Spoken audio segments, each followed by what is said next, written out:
kaibigan, lahat ng naroroon. Awit ang sangkatauhan, purihin ang Panginoon.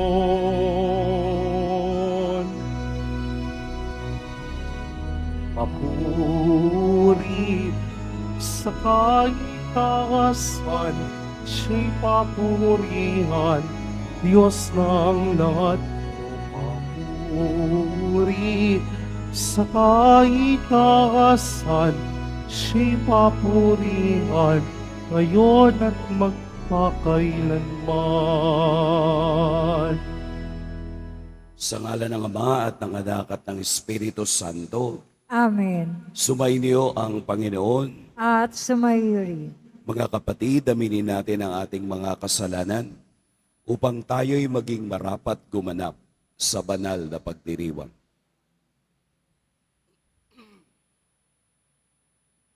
Tayo pong lahat, inaamin ko sa makapangyarihang Diyos At sa inyo, mga kapatid, na lubha akong nagkasala sa isip, sa salita, sa gawa, at sa aking pagkukulang.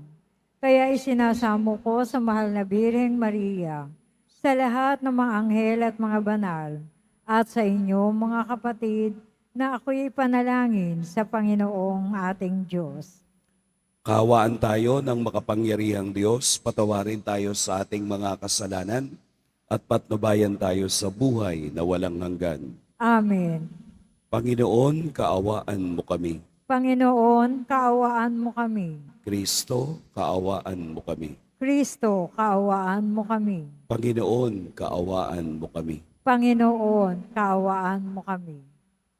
Ginugunita natin ngayon si San Alfonso Maria ng Ligori, obispo at pantas ng simbahan. Manalangin tayo. Ama naming makapangyarihan, lagi mong dinudulutan ng mga bagong uliran sa kikitingan ng iyong sambayanan. Ipagkaloob mong sa diwa ng obispong si Alfonso Maria na nagmamalasakit sa kapwa, aming matapat na masunod ang kaniyang mga yapak upang makamtam namin sa langit ang tinamo niyang gantimpala. Sa pamamagitan ni Jesucristo, kasama ng Espiritu Santo, magpa sa walang hanggan. Amen. Magsiupo muna ang lahat. Pagbasa mula sa aklat ni Propeta Jeremias. Sinabi sa akin ng Panginoon, magpunta ka sa bahay ng magpapalayok at may papahayag ako sa iyo. Nagpunta naman ako at dinatnan ko ang magpapalayok sa kanyang gawaan. Nakita kong kapag ang ginagawa niyang sisidlan ay nasira, minamasa niya uli ang luwad at hinuhugisan ng panibago. Pagkatapos, sinabi sa akin ng Panginoon, hindi ko ba magagawa sa bayang Israel ang ginawa ng magpapalayok sa luwad na iyon? Kayo'y nasa mga kamay ko, tulad ng luwad sa kamay ng magpapalayok. Akong Panginoon ang may sabi nito. Ang salita ng Diyos. Salamat sa Diyos. Mapalad ang kinukupkop ng poong Diyos ni Jacob. Mapalad ang kinukupkop ng poong Diyos ni Jacob.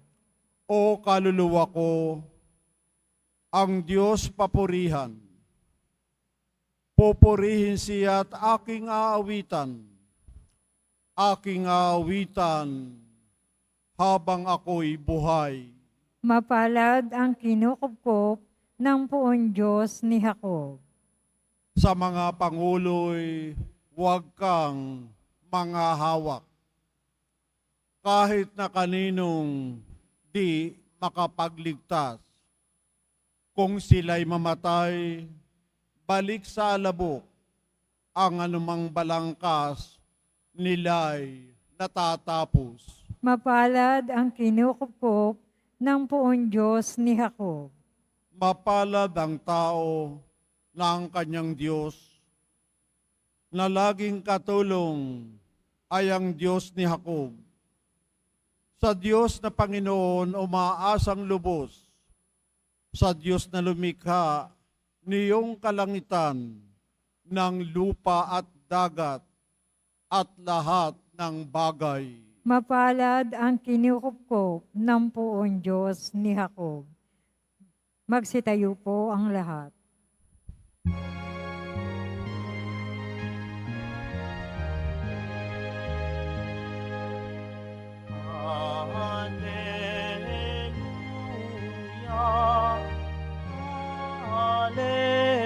Hallelujah. Hallelujah. Hallelujah.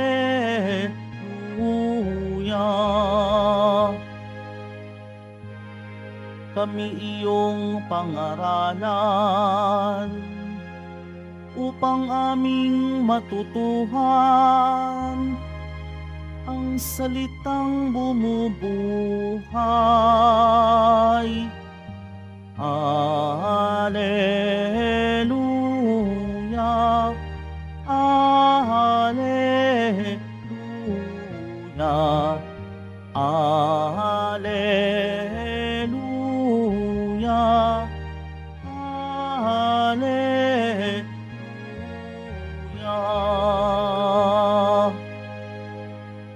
Sumainyo ang Panginoon. At sumayo rin. Ang mabuting balita ng Panginoon ayon kay San Mateo. Papuri sa iyo, Panginoon.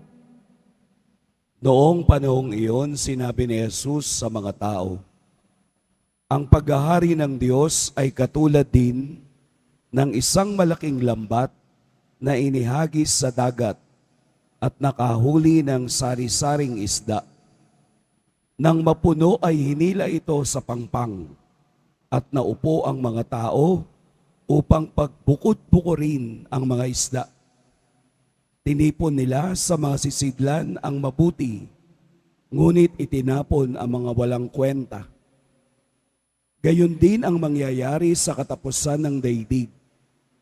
Darating ang mga anghel at ihihiwalay ang mga makasalanan sa mga banal at ihahagis ang mga makasalanan sa maningas na pugon. Dooy mananangis sila at magngangalit ang kanilang ngipin. Naunawaan na ba ninyo ang lahat ng ito? Tanong ni Jesus. Opo, sagot nila.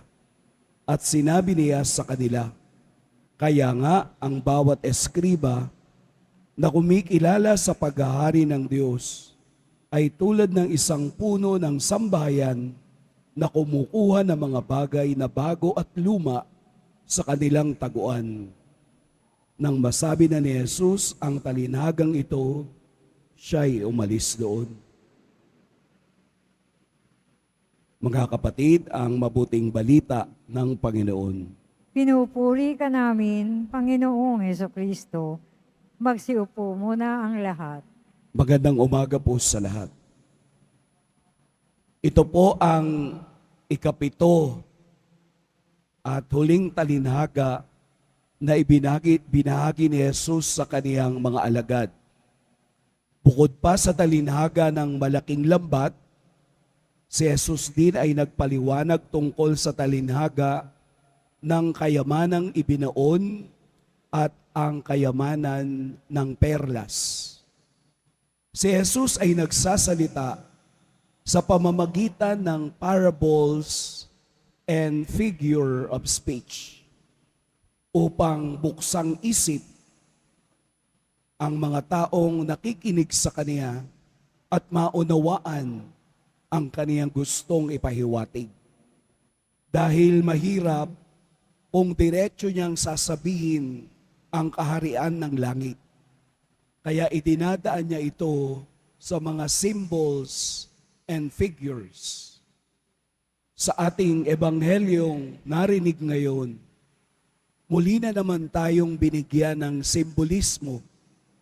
Ano po yung malaking lambat? Ang malaking lambat ay ang kaniyang paghahari. Ang iba't ibang klasing isda ay yung mga nakinig at nakuha niya upang maunawaan ang kaniyang salita. Pero sa mga isdang iyon, hindi lahat ay sapat. Hindi lahat ay handa at hindi lahat ay tumatanggap. Kaya nga pinaghiwalay niya ang mabuti at ang masamang isda.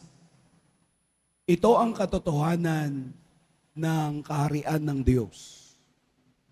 Hindi lahat ng taong naniniwala sa Kanya ay automatic na pupunta sa Kaniyang kaharian.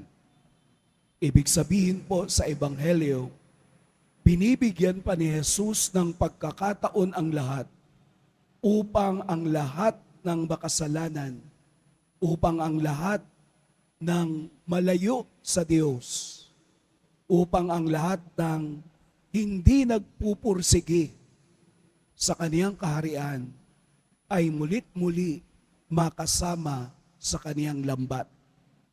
Kaya nga po sa dulo ng Ebanghelyo, ang tanong ni Jesus, nauunawaan na ba ninyo ang lahat ng ito? Itinanong sa kaniyang mga alagad, sa lahat ng kaniyang parables, sa talinhagang kaniyang ibinahagi, nauunawaan na ba ninyo? Ang sagot ng kaniyang mga alagad, opo, nauunawaan na nila. Mulit-muli, ibinabalik sa atin ang tanong, nauunawaan na ba ninyo ang lahat ng ito? Tayo ba ay nakakaunawa rin sa paksa ni Jesus tungkol sa kaharian ng langit? Naunawaan ba natin ang mga salita ni Jesus upang tayo rin, katulad ng mga unang alagad, ay mabuksan ang kanilang isip at maunawaan natin ang nais ni Jesus? Totoo ang sagot ng mga alagad. Tunay na naunawaan na nila at sila ay naging tagapagtaguyod ng kaniyang mabuting balita at ng kaniyang kaharian. Tayo naman sa panahon natin ngayon, ang inaasahan ng Diyos na binibigyan ng pagkakataon ng Diyos na unawain ang kaniyang mga salita. Kaya bago natin tingnan ang ibang bagay tungkol sa kaniyang paghahari, unawain muna natin sa ating sarili kung ano ang aking ugnayan kay Jesus. Kung papaanong bukas ang aking pandinig sa kaniyang mga salita. Kung papaanong isinasabuhay ko ang kaniyang mga salita upang maunawaan ko ang kaniyang paghahari.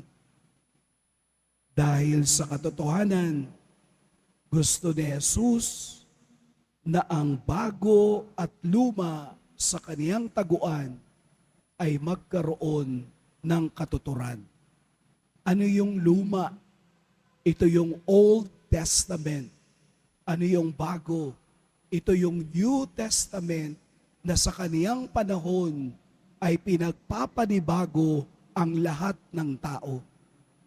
At ito ay napatunayan na natin sa kasaysayan ng simbahan na tayo ay palaging pinagpapanibago upang palagi nating maunawaan at makasama si Kristo sa ating paglalakbay.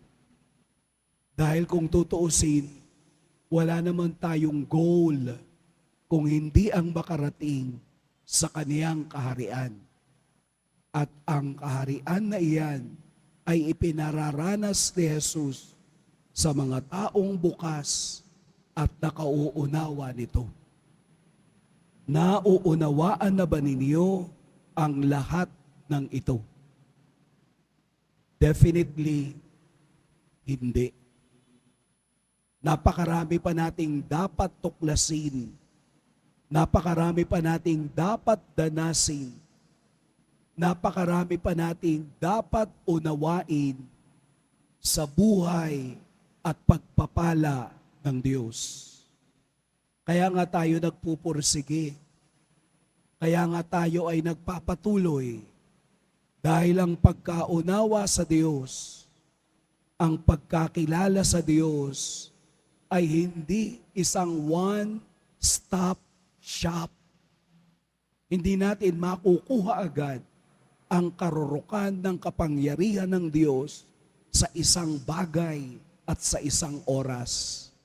Ito ay pagpapatuloy at pagbabahagi ng kaniyang awa, pag-ibig at karunungan sa mga taong nagpupursigi na maunawaan ang Diyos. Palagi po nating isipin, seek first the kingdom of God and everything will be given to you.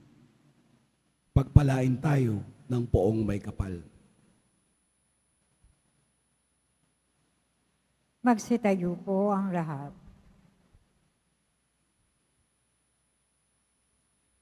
Minamahal kong mga kapatid, tumugon tayo ng may pananalig sa paanyaya ng Diyos na pumasok sa kaniyang kaharian. Buong kababaang loob tayong manalangin. Panginoon, gawin mo kaming karapat-dapat sa iyong paghahari. Panginoon, gawin mo kaming karapat-dapat sa iyong paghahari. Ang simbahan naway huwag tumigil sa pagpapahayag ng ebanghelyo sa lahat ng tao, dako, wika at kultura. Manalangin tayo. Panginoon, gawin mo kaming karapat-dapat sa iyong paghahari. Ang mga tao naway huwag manatiling sarado sa nakaugaliang kultura, bagkos mapayaman nila ang isa't isa sa kanilang pananampalataya kay Kristo. Manalangin tayo. Panginoon, gawin mo kaming karapat-dapat sa iyong paghahari. Ang mga walang-wala sa mundong ito, naway maging mga tagapagmana ng kayamanan ng kaharian ni Kristo. Manalangin tayo. Panginoon, gawin mo kaming karapat-dapat sa iyong paghahari. Ang mga pinanghihinaan na ng loob dahil sa bigat ng kanilang mga pagsubok at karamdaman, naway huwag ipinig ang kanilang puso at bagkus palalimin pa ang kanilang pananampalataya kay Kristo sa dinaranas nilang mga pagdurusa. Manalangin tayo. Panginoon, gawin mo kaming karapat-dapat sa iyong paghahari. Ang mga namatay, naway tanggapin sa kaharian ng langit. Manalangin tayo. Panginoon, gawin mo kaming karapat-dapat sa iyong paghahari. Panginoong Diyos, makibahagi nawa kami sa iyong pag-ibig na bukas sa lahat ng tao. Tanggapin mo kaming lahat kasama ng aming kapatid na si Jesucristo, ngayon at magpa sa walang hanggan. Amen. Magsiupo muna ang lahat.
Magsitayo na po ang lahat.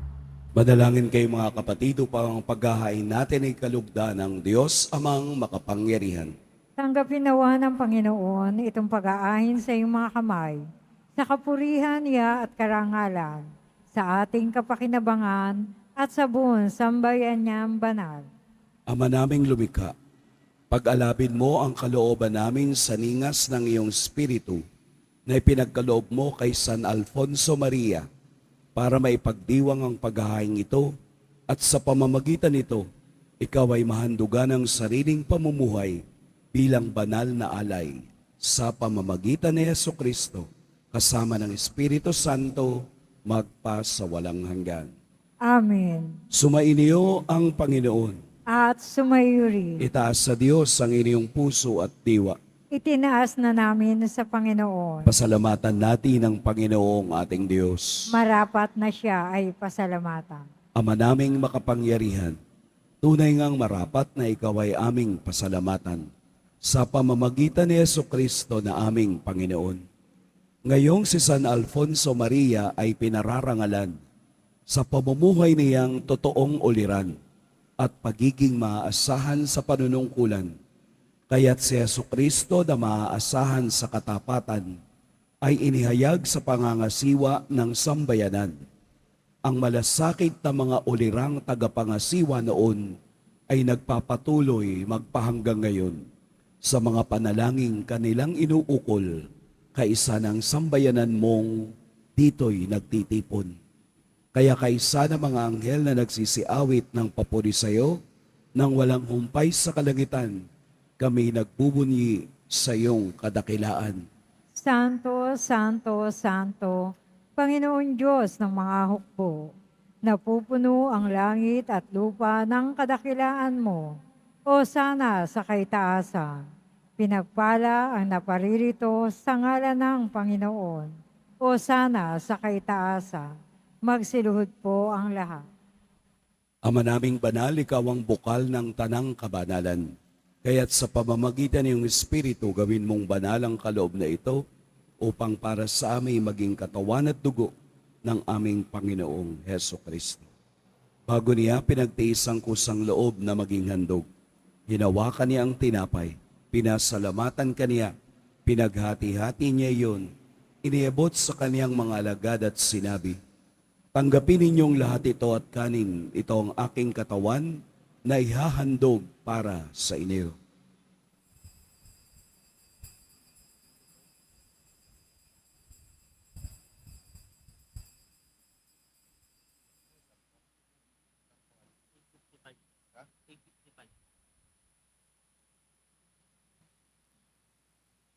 Gayun din naman noong matapos ang hapunan, hinawakan niya ang kalis.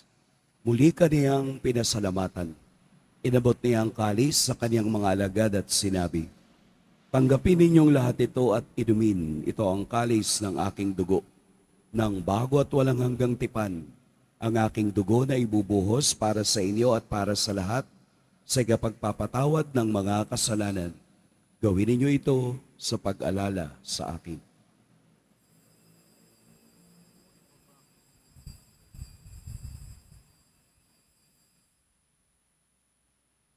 Magsitayo na po ang lahat.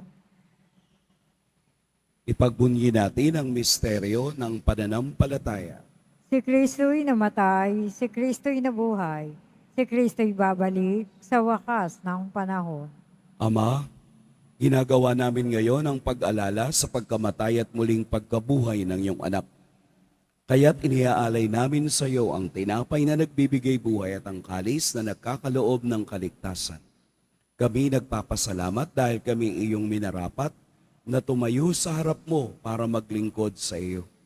Isinasamo namin kaming magsasalo-salo sa katawan at dugo ni Kristo ay mabuklod sa pagkakaisa sa pamamagitan ng Espiritu Santo.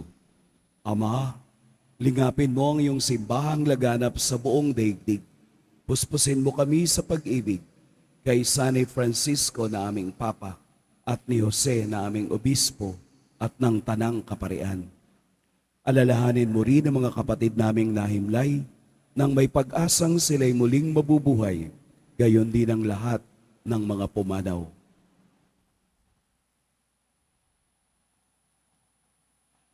Kaawaan mo sila at patuloyin sa iyong kaliwanagan.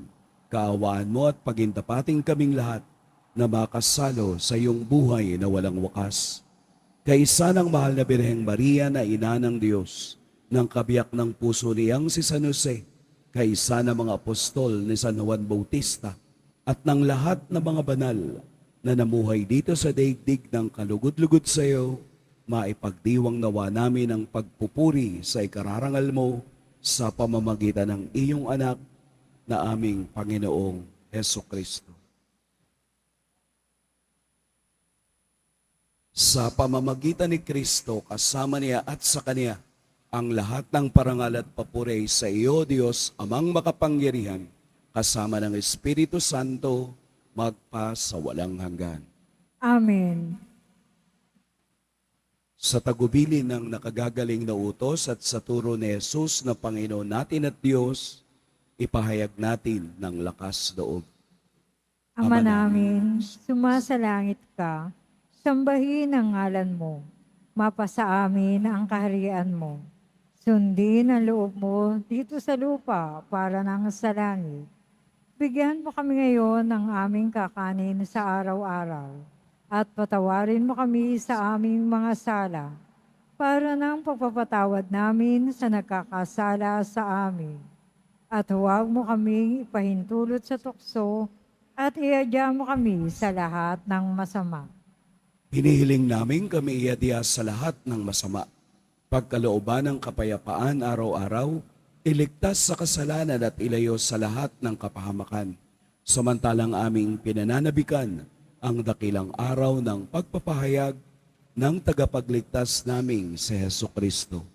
Sapagkat iyo ang kaharian, ang kapangyarihan, at ang kapurihan magpakailanman. Amen. Panginoong Heso Kristo, sinabi mo sa iyong mga apostol, kapayapaan ang iniiwan ko sa inyo, ang aking kapayapaan ang ibinibigay ko sa inyo. Tunghayan mo ang aming pananampalataya at huwag ang aming pagkakasala. Pagkalooban mo kami ng kapayapaan at pagkakaisa ayon sa iyong kalooban, kasama ng Espiritu Santo, magpa sa walang hanggan. Amen. Ang kapayapaan ng Panginoon naway laging sumainiyong lahat. At sumayo rin. Magbigayan kayo ng kapayapaan sa isa't isa. Kordero ng Diyos na nag-aalis ng mga kasalanan ng sanlibutan, maawa ka sa amin. Kordero ng Diyos na nag-aalis ng mga kasalanan ng sanlibutan, maawa ka sa amin. Kordero ng Diyos na nag-aalis ng mga kasalanan ng sanlibutan, ipagkaloob mo sa amin ang kapayapaan. Magsiluhod po ang lahat. Ito ang kordero ng Diyos, ito ang nag-aalis ng kasalanan ng sanlibutan. Mapapalad ang mga inaanyayahan sa kaniyang piging. Panginoon, hindi ako karapat-dapat na magpatuloy sa iyo, ngunit sa isang salita mo lamang ay gagaling na ako.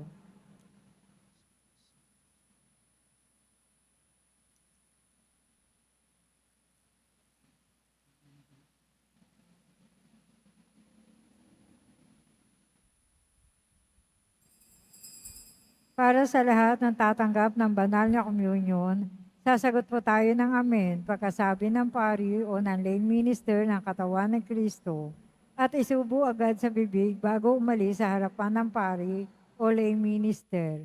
Sumunod po tayo.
Magsitayo na po ang lahat. Manalangin tayo.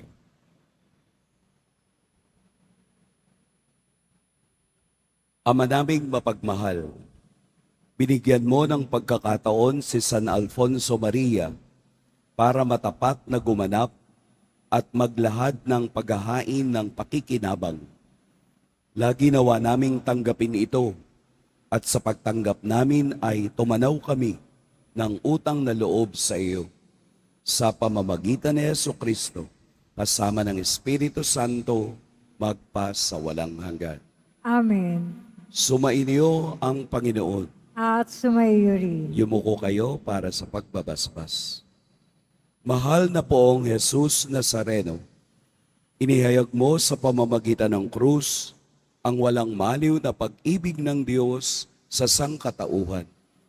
Pakinggan mo po ang kahilingan ng iyong angkan na nagsusumamo sa iyo. Makamtan nawa nila ang iyong katugunan at tanggapin ang kasagutan na may utang na loob na tinatanaw. Basbasan din po ninyo ang mga daladala nilang mga imahen at dasalan. Sa pamamagitan ng bendisyon na ito, naway maalala nila ang mga pangako nila noon sa biniyag, na ikaw ang kanilang iibigin at paglilingkuran bilang Panginoon, magpa sa walang hanggan.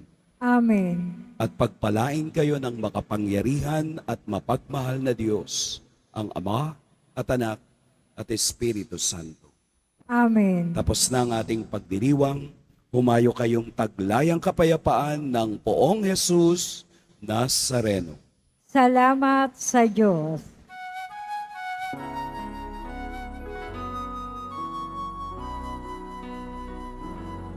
Nuestro Padre Jesus Nazareno, sinasamba ka namin. Pinipintuho ka namin. Aral mo ang aming buhay at kaligtasan. Nuestro Padre Jesus Nazareno, iligtas mo kami sa kasalanan. Ang krus mong kinamatayan ay sagisag ng aming kaligtasan. Nuestro Padre Jesus Nazareno, dinarangal ka namin. Nuestro Padre Jesus Nazareno, niluwalhati ka namin. Nuestro Padre Jesus Nazareno, dinarangal ka namin. Nuestro Padre Jesus Nazareno, niluwalhati ka namin.